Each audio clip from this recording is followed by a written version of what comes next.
Get ready, Friar Faithful. This is the EcoWater SoCal Padres pregame show on the Padres Radio Network. Jackson swings, hits it in the air, deep to right field. He has done it again. Unbelievable. Coming up, we'll have a recap of the previous Padres game, a preview of today's starting pitching matchup, our keys to the game. Plus, we'll hear from manager Mike Shildt. Ultimately, what we're here to do is win. From the Padres Radio Network, here's Sam Levitt. San Diego Padres baseball coming up on 97.3 The Fan and the Padres Radio Network. Today, the Padres take on the Los Angeles Dodgers in the second game of a three-game series. Our starting pitching matchup today for the Dodgers, left-hander Blake Snell, and for the Padres, right-hander Dylan Cease. Hi, good everyone. Sam Levitt with you from inside Dodger Stadium here in L.A. First pitch coming up at 6:10 p.m. as the Padres and Dodgers continue this series here in Los Angeles. Coming up in the next 50 minutes, we have a lot to do. We'll hear from Padres manager Mike Shildt. We'll hear from Padres catcher Freddy Fermin. We'll hear from third baseman Manny Machado. We check in with Tony Gwyn Jr. in just a few minutes, and much, much more to come. But first, it's time to set the table, brought to you by Fraser Farms Market. Set your table with the highest quality of natural and organic products from Fraser Farms Market, a San Diego original since 1971 with 3 locations, La Mesa Vista and Oceanside, and at FraserFarmsMarket.com.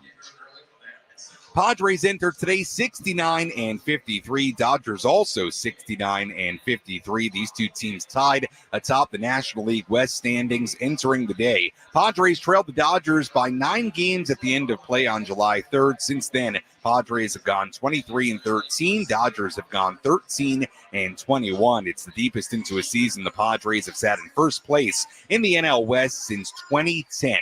We had the series opener last night here in LA. Let's rewind. Did you miss what happened in the last Padres game? Let's take a look back with our Padres Rewind on the Padres Radio Network. Last night here in L.A., Clayton Kershaw on the mound for the Dodgers. Kershaw retired the first 5 batters he faced in the game, but then it was Ramon Laureano. 2-run shot, and he hammers this one in the air down the left field line towards the pole. It hit the pole! A home run again for Laureano. Didn't look like it was going to stay fair, but knocked it off the pole. And in Ramon Laureano's first at-bat as a Padre in L.A., he takes Kershaw deep and gives the Padres a 1-0 lead. Has inserted himself directly in the middle of this rivalry. Meanwhile, on the other side of things, Wandy Peralta did his job as an opener. 4 up, 4 down to start the game. Fast forward to the bottom half of the third. Randy Vasquez on the mound. He allowed a couple of singles to start the inning. Miguel Rojas then popped up a bunt, but he placed it kind of perfectly. Manny Machado made a dive for it. He couldn't get it. Everybody was safe, and the bases were loaded with nobody out. Dodgers then had a couple of productive outs. Fielder's choice from Shohei Ohtani that brought in a run. That tied the game at 1. Mookie Betts hit a sac fly. That scored a run to make it a 2-1 LA lead. The score stayed 2-1 for a while. Kershaw went 6 innings, allowed just that one early run on the Laureano homer. Let's go bottom 7. Jeremiah Estrada back to work after throwing a scoreless 6th inning. Estrada got the first out, but then it was Teoscar Hernandez. As of late. Here's a line drive to deep center field. Jackson Merrill is back at the wall, gonna go. Just snuck it over the fence to the right of straightaway center. Teoscar Hernandez with his 19th of the season and an add-on solo shot here in the bottom of the 7th inning. The Dodgers lead it 3-1. Padres then loaded the bases in the 8th inning against Alex Vesia. Luis Ariz hit a sac fly to left. That made it 3-2. Dave Roberts then went to Blake Trinan to face Manny Machado with runners on first and second. 2 men away in that 8th inning. Padres down by 1, but Machado popped out. Alexis Diaz got the first 2 outs of the 9th inning for L.A. Jackson Merrill hit a single to put the tying run on base with the Padres down to their final out. They pinch hit in the DH spot with Ryan O'Hearn. The Dodgers went to left-hander Jack Dreyer. 1-1 from Dreyer. And the pitch is stung on a line into center field, but playable. Dean coming in. He makes the catch. The Dodgers hang on. And we've got a first-place tie in the NL West with 2 more games to go this weekend and then 3 next weekend in San Diego. Dodgers a 3-2 victory tonight to take game one of their series. And with that, the Padres' 5-game win streak came to an end. Padres still have won 14 of their last 18 games despite the loss. Dodgers snapping a 4-game losing streak in the process as well. And now we turn the page as we get ready for first pitch coming up at 6:10 for game 2 of this 3-game series. Let's check in with Tony Gwyn Jr. Let's take a trip up to the Padres broadcast booth for a deep dive on today's matchup with Tony Gwyn Jr. in our Padres game preview on the Padres Radio Network. Tony, let's start with a breakdown of Dylan Cease, who takes the mound for the Padres here tonight. He's been very good as of late. His last start against the Red Sox, 6 innings, 2 runs allowed, 5 scoreless innings against the Cardinals. His outing before that, to you, Tony, what has Dylan Cease done well these last couple of starts? I think he's changed things up a little bit. We've seen the curveball a little bit more. I think his command has been a little bit better. And, I think the fastball has been explosive last couple outings out. But I think him mixing in the wrinkle of throwing that curveball has really led to some success. And so you're looking to see if he can kind of have a repeat performance. Yeah, hopefully he can. He's been very solid as of late. You look at his 2 starts against the Dodgers so far this season. Really a tale of 2 starts, Tony. The one in San Diego, he went 7 scoreless innings, struck out 11. Then 6 days later in L.A., gave up 6 runs in 5 innings. To you, against this Dodger lineup in particular, what are the keys for Dylan Cease? You can't fall behind. This lineup is good enough where you fall, but they work the count in ways where they're going to jump you if you fall behind. You put them in aggressive counts, they're at their best. And so staying ahead, being able to change speeds, especially with that curveball. It's not something that this Dodger team has seen from Cease. I'm sure they'll be prepared for it. They're watching the video, no different than what the Padres do. But I think staying ahead, it will be a big help for Dylan if he's going to have success. Blake Snell, old friend, on the other side of this pitching matchup. First time he'll face the Padres since winning the 2023 National League Cy Young Award with San Diego. Obviously somebody we know well, Tony, against the guy in Snell who's been hurt most of the year but has been pretty good since returning offensively for the Padres. They had a quiet night yesterday, very rare as of late. What do you view as the keys tonight against a guy like Blake Snell? The irony is that Blake could be Dylan Cease left-handed. I mean, they have the same type stuff. When they struggle, they have the same type problems. And so for the Padres, you're looking to see what Blake Snell you're going to face. Like, is he going to be the one that struggles with the command a little bit? Because I think that bodes well for the Padres if that's the case, because when Blake gets like that, he becomes very predictable. And when he's on, though, you're kind of at his mercy. You're kind of going to have to take whatever he's given. So I think maybe at least in the first inning, you're kind of seeing which Blake you got. And if he's off, that might be your opportunity to take advantage, because we have seen Blake struggle and get better as the game goes along, as we see with a lot of the top-end pitchers. That might be the way you approach tonight. Yeah, interesting pitching matchup. You're exactly right. These two guys remind us of one another, one from the left side, the other from the right side. Let's talk a little bit about Freddy Fermin back in the catcher spot tonight, batting 9th for the Padres. He's not only been so good offensively, Tony, out of the bottom of the lineup, but he's done a great job controlling the running game. He's been pretty good defensively as well in the early portion of Freddy Fermin's career. And by the way, I should mention he took a big-time hit against the railing last night, stayed in the game. He's a tough guy. What stood out to you about him? Yeah. What stood out to you about the overall game that we've seen so far from Freddy Fermin? Everything. The way the energy he presents to his pitchers and the kind of, attitude he presents behind the dish. Obviously, the catch and release was elite yesterday with the throw to Nabotani. And I have to say, we've gotten far more than I think had been expected offensively from him as well. And so there's zero to complain about with Freddy Fermin and what he's been able to do. There's nothing that you shouldn't like at this point, the way he's played. Yeah, he's been absolutely terrific. Tony, I'll finish with this. Obviously, it's a big series here in LA. These two teams tied for first place in the National League West entering today. They'll play 5 more times by the end of next week, including here tonight. How do you think the Padres view these games in this series? Obviously, they're important. They're also not the end-all, be-all per se. How do you think that clubhouse views this series in particular? I mean, look, I hate to break it to everybody, but they certainly want to win these games. It's their rival. They certainly want to put, but they're not putting more stock into it than there should be than a game on August 16th. They recognize with the way seeding works now, they end up tied at first place.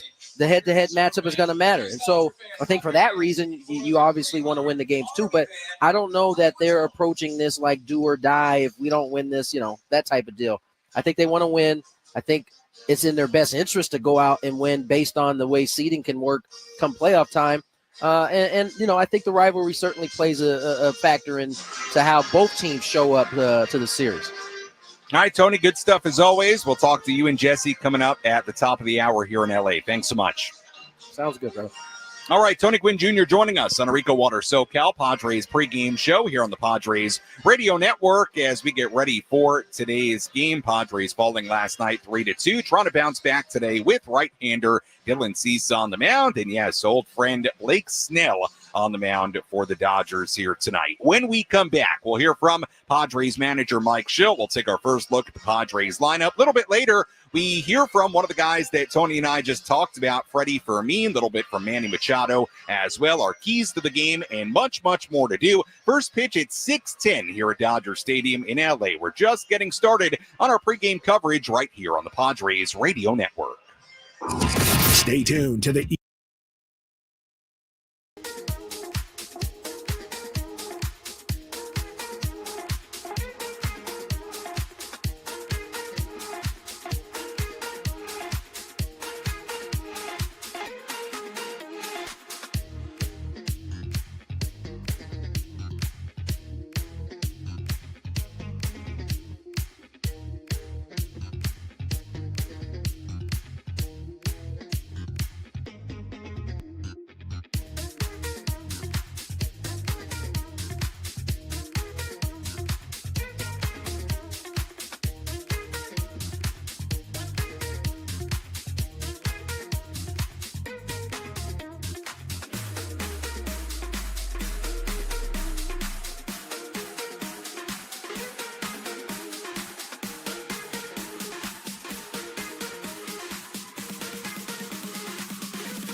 Our EcoWater SoCal Padres pregame show continues here on the Padres Radio Network. Sam Levitt with you inside Dodger Stadium here in LA as we get ready for first pitch coming up at 6:10. We'll hear from Mike Shildt in just a moment. We'll also hear from Freddy Fermin, Manny Machado, and much, much more a little bit later in our pregame coverage. The West Divisional Showdown against Los Angeles is presented by Palomar Health, reimagining healthcare. Let's take a look at the Padres lineup today. Padres come in 69-53. Dodgers also 69-53. Sitting tied atop the NL West standings right now entering tonight. So the winner of today's game will take sole possession of the standings, and we'll see if the Padres can do that here today. Set up a rubber game of this 3-game set tomorrow. Lineup today looks like this: Fernando Tatis Jr. in right field leading off, Luis Arraez at first base batting second, Manny Machado at third base batting third, Jackson Merrill in center batting cleanup, Xander Bogaerts in the 5 spot at shortstop, Ramon Laureano in left field batting sixth, Jake Cronenworth at second base batting seventh, Jose Iglesias the DH batting eighth, and Freddy Fermin doing the catch and batting ninth, with right-hander Dylan Cease on the mound, and Blake Snell making only his second ever start against the Padres, his first since being a Padre here tonight for LA. With tonight's lineup in mind, let's hear from Padres manager Mike Shildt before today's game. Let's pull up a seat in the manager's office and hear from Padres manager Mike Shildt. Served up by Sin Lee Food, where fresh meets flavor. Find farm fresh produce, bold Asian spices, and gourmet ingredients at 4665 El Cajon Boulevard. Sin Lee Food, the cook's Asian resource. Mike, why don't we start with Dylan? Looks like he's been throwing the ball pretty well the last few times. Yeah, Dylan's been fantastic. He's throwing the ball where he wants to. Stuff's been fantastic, coming out really good. Fastball's got a lot of life to it, a lot of ride. Slider's been really good. You know, throw a curveball off of that with a little less speed. So he's been very good for us. As far as Blake Snell goes, you're certainly familiar with them both on the field, and I know you spent a lot of time with them in helping him. So what's it like to face him for the first time? Yeah, you know, I've gotten to know Blake closely. Spent a lot of good quality time together in 23, and got a lot of respect for Blake. Got a real talent, and you know, we're familiar with him. He's familiar with us, and we're looking forward to competing with him tonight. Yeah. Freddy Fermin okay after that incident last night? I know he's in the lineup today, but he hit that bar pretty hard and hurt his legs. I tell you what, man, a lot of admiration for the determination to go make a play. You know, that's exactly what one of the biggest things for competition in athletics and we showed it today, actually, not to be out of school in our ball talk today. Just applauding the effort, the desire to go want that baseball and go make a play, and regardless of circumstance. But long answer to your question, yeah, he's fine. You know, I was worried about his sternum or his ribs, and ended up, you know, with his leg, but he's fine, ready to go today. Mike, with Freddie, obviously he's done some good things behind the plate as far as controlling the run game. What stood out to you from that standpoint with Freddie? I mean, a 179 to second base yesterday to get a base stealer. Really great throw, low throw, great tag by Crony. He's got ability to make an adjustment during the game. He's really good with the game calling, but sees the game really well, makes adjustments if necessary, and just done a nice job across the board and does the little things. You know, the bunt down yesterday, the effort level already alluded to. So he's a winning player. I know people like to talk about storylines and make storylines up sometimes. Is there anything different about facing a former team like Blake's going to do tonight, or is that kind of overblown sometimes? I don't know. I think there's always something there when you have connections with people and you come from another organization. That's the humanness of it. So to what degree, how much it affects the competition, I can't say one way or the other. But, you know, there is something there that says, you know, we have a past history with this guy and a good history. How do you navigate having both Sheets and O'Hearn on your bench to deploy them at different points in the game? What two lefties that's kind of similar kind of threats? How do you navigate going about? Just really depends on the game, right? I mean, Iglesias in there today against the lefty, and you know, Hearn showed up yesterday to pinch hit. It's more about, you know, the best matchup. There's scenarios where they can both get at bat during the game.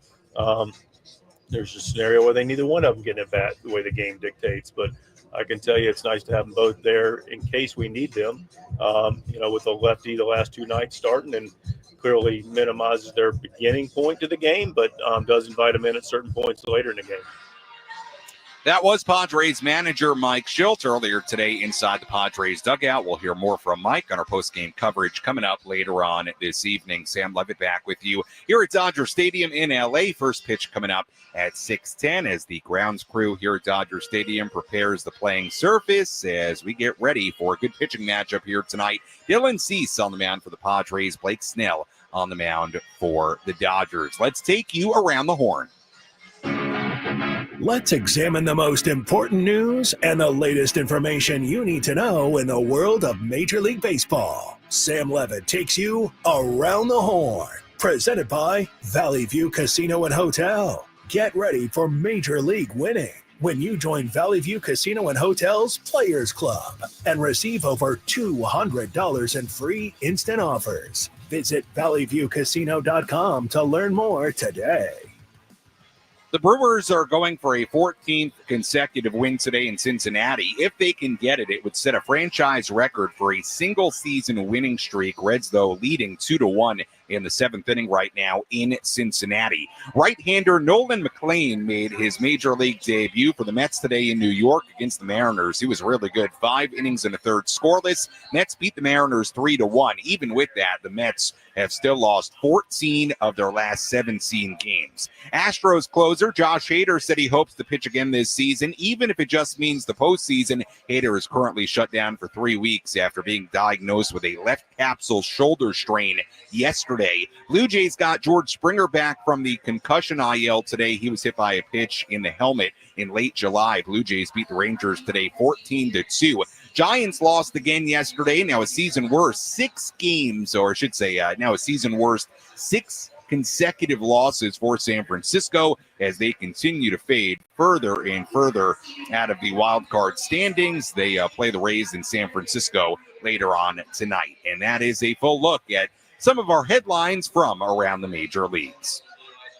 When we come back, we'll hear from Freddy Fermin. We'll also hear from Manny Machado. Take a look at our keys to today's game. We do have a full look at the out-of-town scoreboard coming up in a little bit as well. First pitch at 6:10 in L.A. for Game 2 of this 3-game series between the Padres and Dodgers. Our pregame coverage continues after this. Hey, San Diego, it's Woodsy. My family...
Welcome back to the EcoWater SoCal Padres pregame show. EcoWater SoCal, keeping it soft. Since 1925, your water should be perfect. Sam Levitt with you here at Dodger Stadium in LA as we get ready for today's game. First pitch coming up at 6:10. Dylan Cease on the mound for the Padres. Blake Snell on the mound for the Dodgers. Let's give you the latest injury updates. Who's in? Who's out? This is the Bada Fulkerson Injury Report, presented by San Diego's Bulldog Injury Attorneys, who hope you're never in an accident. But if you are, make Bada Fulkerson the first call you make. Hit them up 24/7 at badafulkerson.com. Well, the latest news entering this series, of course, Michael King had been slated to start yesterday in the series opener, but he landed back on the IL with left knee inflammation. Max Muncy was placed on the IL just before yesterday's game with an oblique strain. And as we talked about in the pregame yesterday, Dodgers missing a number of guys right now. Kirby Yates, Tanner Scott in their bullpen. Hae-Sung Kim, one of their utility guys. Muncy we told you about. Roki Sasaki, they're also missing. They're also missing Michael Kopech, Brock Stewart, Tommy Edman also on the IL. So a lot of guys for LA on the IL right now. The most recent of whom was Max Muncy. And that's a quick look at our injury report on the Padres side of things. Really not a whole lot to tell you about other than Michael King going back on the IL earlier this week. Luckily and thankfully, Freddy Fermin was not injured on that very, very scary play yesterday where he slammed into the railing of the camera well to the left side of the Padres' first base dugout. Fermin, obviously, very important to this team now. He has been so good both behind the plate. He threw out Shohei Ohtani trying to steal last night. He's been very, very productive offensively as well. Here was Fermin inside the clubhouse earlier today on how he feels after crashing into that railing last night. You're going to hear Freddy in English here for a while, and then you'll also hear some translating from interpreter Jorge Merlos. Here was Freddy on how he feels after crashing into that railing last night. I feel good. That was hard hit yesterday, and I just went to the ball, and after that I saw the fence right there, and I hit pretty hard in my chest, but I'm good.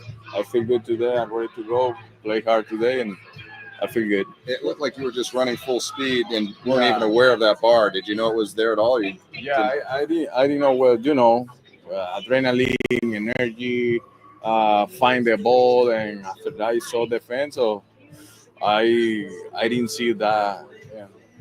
I didn't see the camera. I hit the camera, but after that I feel good.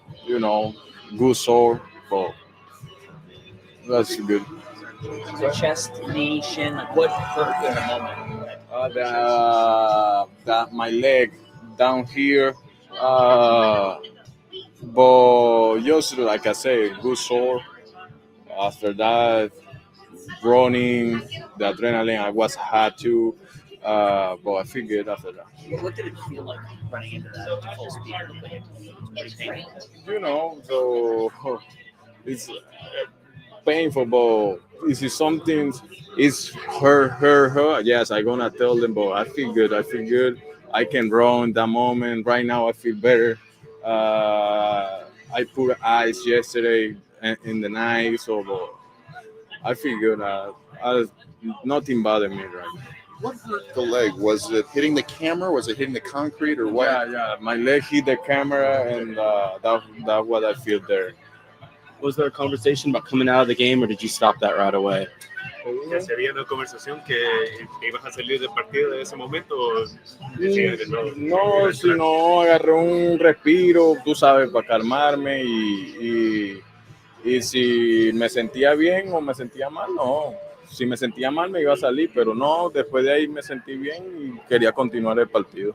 No, I just took a big deep breath to just kind of recuperate and try to relax myself. And obviously, if I didn't feel very good at that moment, I would have been taken out of the game right there. But I felt good enough that I would come back.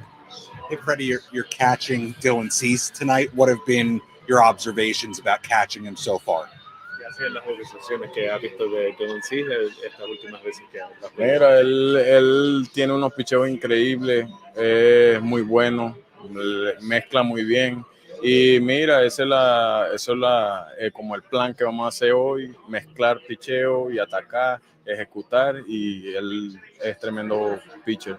Yeah, he has a lot of great pitches, a lot of pitches that'll be coming in the mix. And I think that's the plan for today, is just really mix his pitches very well and do a great job out there. Freddie, you've had such a big impact offensively at the plate with what you've done.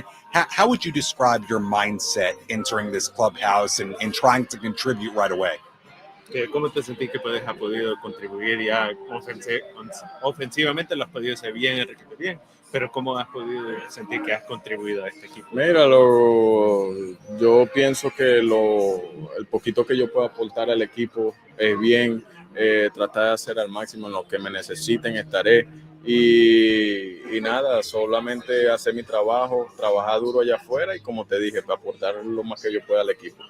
I just do a little bit as just a little speck of this and all of this team, and whatever I do, I'm going to do it at the maximum potential that I can do it. So for me, it's contributing in any way that I can and do the best out there when I go out there. What has it been like getting this opportunity to play almost every day for the first time in the big leagues? Y que ha sido tener esa oportunidad de jugar todos los días en este equipo también. Mira, no, yo he jugado muy seguido cuando estaba en Kansas City.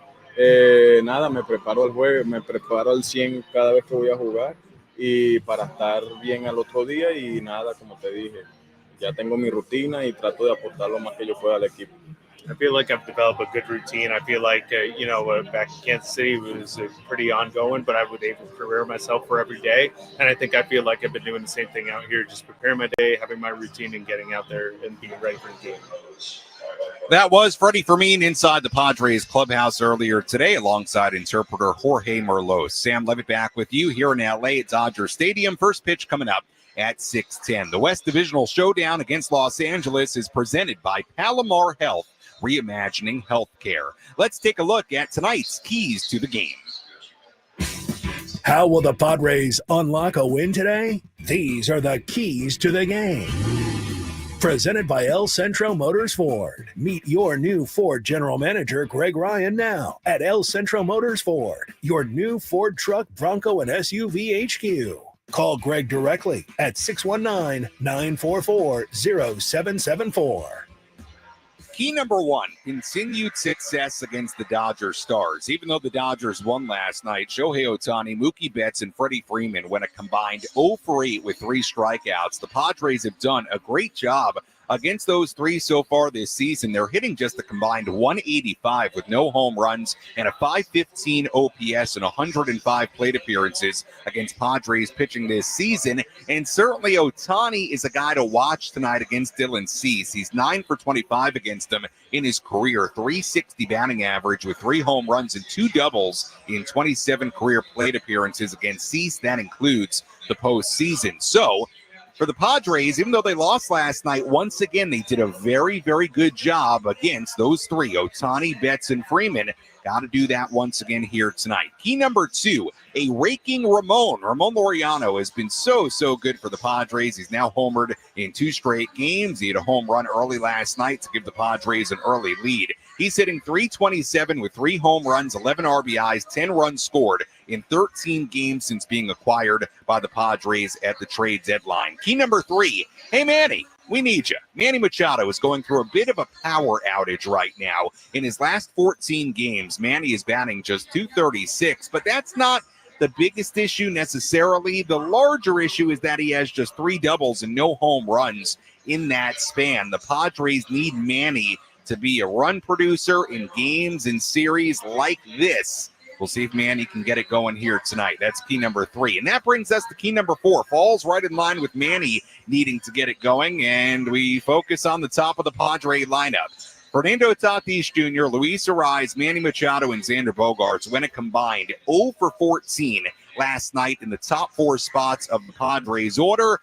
That's not going to cut it against this Dodger team. They need the top of their order to be more productive. We'll see if the Padres can do that here tonight in Game 2 of this 3-game series. When we come back, we'll take a full look at the out-of-town scoreboard. We'll tell you what to watch for in today's game. A full breakdown of a very interesting pitching matchup between Blake Snell and Dylan Cease, and we hear from Manny Machado. First pitch coming up at 6:10 here at Chavez Ravine in LA. Our pregame coverage continues after this. You're listening to the EcoWater.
Our EcoWater SoCal Padres pregame show continues here on the Padres Radio Network from Los Angeles as we get ready for today's game, Game 2 of this 3-game set between the Padres and Dodgers. We send things up to Jesse Ackler and Tony Gwyn Jr. in just about 12 minutes here on the Padres Radio Network. They have the full starting lineups, first pitch, and all the play-by-play. We'll hear from Manny Machado in a moment. First, let's take a full look at today's out-of-town scoreboard. Let's take a trip around the bigs to highlight the scores that matter most with our out-of-town scoreboard. Presented by Jensen Premium Beef Patties. Always a hit for grilling. We have a handful of finals already today. Mets beat the Mariners 3-1 in New York. Nolan McLean made his major league debut in that game on the mound for the Mets. He went 5 innings and a third scoreless as the Mets won it 3-1 against Seattle. Red Sox beat the Marlins 7-5 at Fenway today. Nationals beat the Phillies 2-0 in D.C. James Wood hitting a 2-run double for the Nationals in that game. Blue Jays beat up on the Rangers 14-2 in Toronto. Cubs beat the Pirates 3-1 in Chicago. Games going on right now. Reds ahead of the Brewers 2-1, 8th inning in Cincinnati. Braves 8, Guardians 1 in the 5th inning in Cleveland. Astros 3, Orioles 2 in Houston in the 6th inning. Royals lead the White Sox 3-0 in Kansas City in the 6th. Twins lead the Tigers 3-2 in Minnesota in the 5th inning. Yankees lead the Cardinals 6-5 in the 5th inning in St. Louis. Diamondbacks and Rockies tied at 1 in the 3rd in Colorado. Rays and the Giants coming up later at 6:05. Angels and the A's at 7:05 in Sacramento. And that's a full look at the out-of-town scoreboard on this Saturday. By the way, something I should have included in the Around the Horn segment when we take a look at Major League headlines, we did get news a couple of hours ago that Phillies ace Zach Wheeler was placed on the 15-day IL with a blood clot near his right shoulder. And according to Jeff Passan of ESPN, the timetable for Wheeler's return is unclear. The Phillies calling it a right upper extremity blood clot. And obviously scary news there, and potentially very bad news for the Phillies and Zach Wheeler as far as his ability to pitch again this season. Who knows? We'll see what the timetable ends up being. But again, that was big news in the National League and across baseball earlier today. Zach Wheeler on the IL with a blood clot near his right shoulder. Back to a focus on today's game. Manny Machado and the Padres offense getting set to take on Blake Snell for the very first time since Snell won a Cy Young Award with the Padres back in 2023. Here was Manny earlier today on facing Snell for the first time as an LA Dodger. Yeah, it's going to be fun. First time competing against him. So it's going to be interesting to go out there and compete. To me, we got to just try to do our best, play our best game. Go out there with the scouting plan, stick to our plan, stick to our approach, and to me, it's about going and executing it. You try to smile, get him off his game a little bit before you get in, just give him a little wink or something like that. I don't know. I've been trying to think of what could get in his head. I mean, when he goes out there, he's a competitor, so he just goes out there and competes. I don't really think he gets distracted too much. So, just try to go out there and try to outbeat him. That was Manny Machado on facing his former teammate Blake Snell here tonight in LA. We'll talk much more about Snell and Cease in just a minute as we break down tonight's starting pitching matchup. First, let's tell you what to watch for in tonight's game. What's the one thing Sam Levitt will be keeping his eye on in today's game? This is What to Watch For, presented by Genesis Home Improvements, San Diego's trusted painting, roofing, and window company. Save 15% today on a new beginning for your home. Visit GenesisHomeImprovementsSD.com. What to watch for in tonight's game. What does Jake Cronenworth contribute tonight? Playing second base, batting seventh for the Padres tonight. He's been very good as of late. He's reached base safely in 19 consecutive games, a .436 on-base percentage in that span. That 19-game on-base streak is the second longest active on-base streak in the major leagues. And he's somebody who, and keep an eye on this. This is interesting with Cronenworth. He's batting .500 on the first pitch of an at-bat this season, tied for the fourth highest rate in the NL this season. So he's been very effective on the first pitch, but he's also getting on base a ton as of late. So circle Jake Cronenworth in the lineup here tonight in LA. He certainly had big hits against the Dodgers before. What does Jake Cronenworth contribute offensively here tonight against Blake Snell and the LA Dodgers? Well, another reason, just something to keep in mind as to why these games are so important. Unfortunately, the Dodgers have now taken, after last night, 6 of 8 from the Padres this season. One more win for LA will clinch the season series. And why is that important? Well, that's the first tiebreaker between these two teams. So if the Dodgers and Padres ended the season with the same record, whoever wins the season series would have the tiebreaker and therefore win the division. So just something to keep in mind. It's been a tough year for the Padres against the Dodgers. Again, just 2-6 against them. We'll see if they can reverse those fortunes here tonight. Really good starting pitching matchup between Dylan Cease and Blake Snell. Let's dive in. Let's take a look at who's on the bump today with our starting pitching preview on the Padres Radio Network. On the mound tonight for the LA Dodgers, left-hander Blake Snell, 32 years old. He signed a 5-year, nearly $140 million deal with the Dodgers this past offseason. Here in 2025, he's made 2 starts at the beginning of the season, then missed 4 months with a shoulder injury. He returned earlier this month, 2 starts against the Rays and the Blue Jays, went 5 innings, 3 earned runs given up, 5 hits, 2 home runs allowed against the Rays in his return. Then he went 5 scoreless innings and 10 strikeouts in his last outing against the Blue Jays. This will be Snell's first start against the Padres since winning the 2023 National League Cy Young in San Diego. Snell had a 2.25 ERA in 2023. Then he signed a 1-year deal with the Giants in the offseason. This will be Snell's second ever start against the Padres. He made one back in 2016 as a rookie with Tampa Bay, went 5 strong innings in that game for whatever it's worth, allowing just 1 run. Meanwhile, on the mound for the Padres, right-hander Dylan Cease. The 29-year-old is 5-10, 4.52 ERA, 24 starts this season, 129 innings and a third. He struck out 169 and walked 50. Cease has put together back-to-back good starts. Last start against the Red Sox, 6 innings, 2 earned runs given up. The start prior against St. Louis, 5 scoreless innings. The question tonight is, what do we get against the Dodgers? His 2 starts against them this season have been different. June 10th in San Diego, 7 scoreless innings, 11 strikeouts. Then 6 days later in LA, gave up 6 runs in 5 innings. Cease has a 5.86 ERA in 6 starts against the Dodgers since joining the Padres. That includes a couple of rough starts he had in last year's National League Division Series. And that's a look at a really good starting pitching matchup here tonight. Blake Snell for LA and Dylan Cease on the mound for San Diego.